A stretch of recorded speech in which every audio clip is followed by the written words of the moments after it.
कल surgical strike को 5 साल पूरे हो रहे हैं। सर्जिकल स्ट्राइक की मार खाकर भी पाकिस्तान अब तक सुधरा नहीं है। चीन की शह पाकर अब और बड़ी साजिश रचने की फिराक में पाकिस्तान नजर आ रहा है। पाकिस्तान तालिबान यानी अफगानिस्तान का वो शासन जो अब वहां पर कायम है, पाकिस्तान, तालिबान और चीन एक साथ मिलकर भारत के खिलाफ क्या किसी साजिश का बड़ा त्रिकोण खड़ा कर रहे हैं? साजिश के इस त्रिकोण की पोल खोल दी है उरी में पकड़े गए पाकिस्तान के जिंदा आतंकी सबूत ने। जी हां, एक बार फिर भारत की सुरक्षा एजेंसियों ने एक जिंदा आतंकी को पकड़ा है जिसने कबूला है कि वो पाकिस्तान से आया है। उसके पास से बड़ी मात्रा में असला भी मिला है। देखिए मेरे सहयोगी अजय बाशलू और नीरज राजपूत की ये खास रिपोर्ट।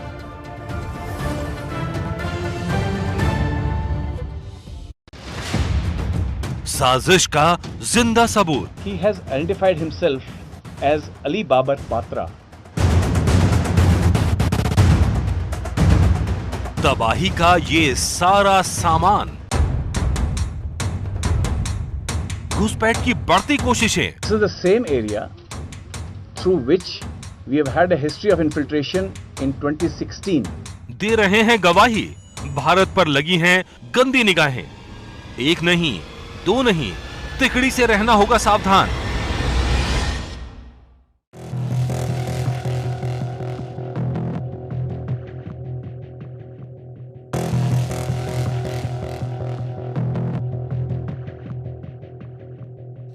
सितंबर 2016, अब से 5 साल पहले भारत ने पाकिस्तान के आतंकी कैंपों पर सर्जिकल स्ट्राइक कर उरी की तरफ आंख उठाने का सबक पाकिस्तान और उसके पाले आतंकियों को सिखाया था।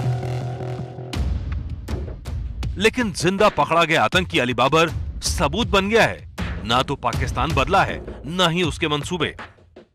है अली बाबर ने जब मीडिया से बातचीत की उस वक्त एबीपी न्यूज की टीम भी वहां मौजूद थी। खुद एबीपी न्यूज ने भी उससे सवाल पूछा, लेकिन जब गिरफ्तार होने के बाद उसने यहाँ पर उरी में देखा कि किस तरह से जो कश्मीरी अवाम है खुश है। उसने खुद अपनी बातचीत में बताया, एबीपी न्यूज के सामने बताया कि किस तरह से जो यहाँ के लोग हैं वो खुश हैं। वो ये देखकर हैरान है कि जिस कहा गया था कि कश्मीर के लोगों पर जुल्म ढाए जाते हैं, यहाँ पर सभी लोग खुश हैं। उससे वो बेहद नाराज है कि पाकिस्तानी सेना और आईएसआई इस तरह से झूठ क्यों बोलती है, बरगलाती क्यों है। 19 साल का अली बाबर पाकिस्तान के देपालपुर का रहने वाला है, लेकिन लश्कर तैयबा ने उसके दिमाग में ऐसा जहर भरा कि होश संभालने से पहले ही उसने हथियार थाम लिए।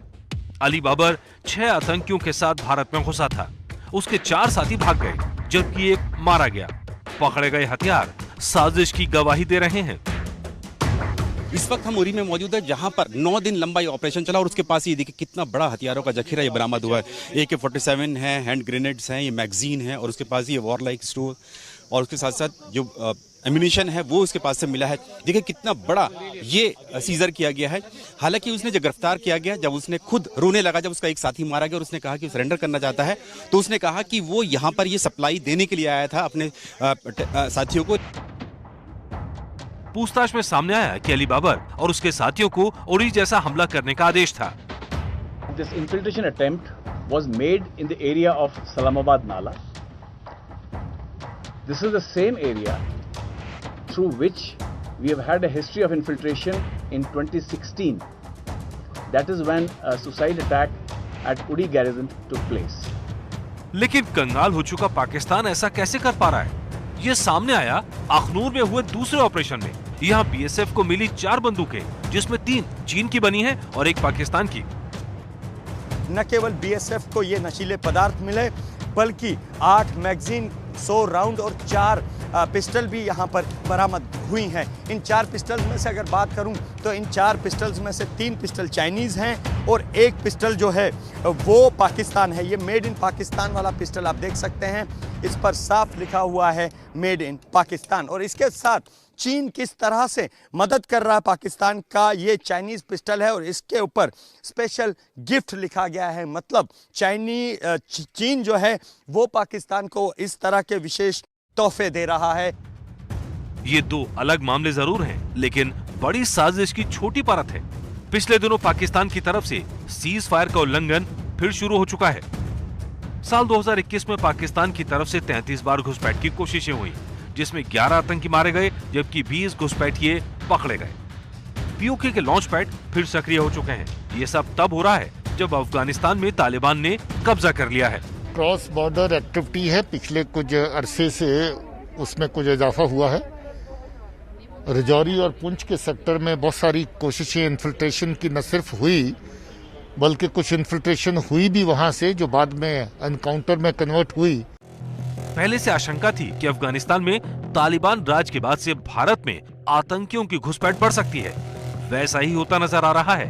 अब भारत के सामने चुनौती 3 गुनी हो गई है।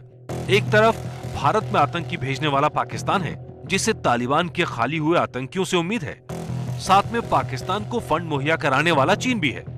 वहीं एलएसी पर चीन ने अपनी हरकतें और बढ़ा दी हैं। वो एलएसी पर अपने सैन्य ठिकानों को मजबूत कर रहा है, जिससे साजिश की आशंका से इनकार नहीं किया जा सकता। ऐसे में इस तिकड़ी की तिकड़म से भारत को ज्यादा चौकस रहना होगा। एक तरफ चीन, दूसरी तरफ पाकिस्तान और इनके इशारे पर बढ़ता तालिबान। जाहिर तौर पर सुरक्षा एजेंसियों की निगाहें भी इस तिगड़ी की तिकड़म पर लगी हैं। अखनूर से अजय बाशलू के साथ उरी से नीरज राजपूत की रिपोर्ट।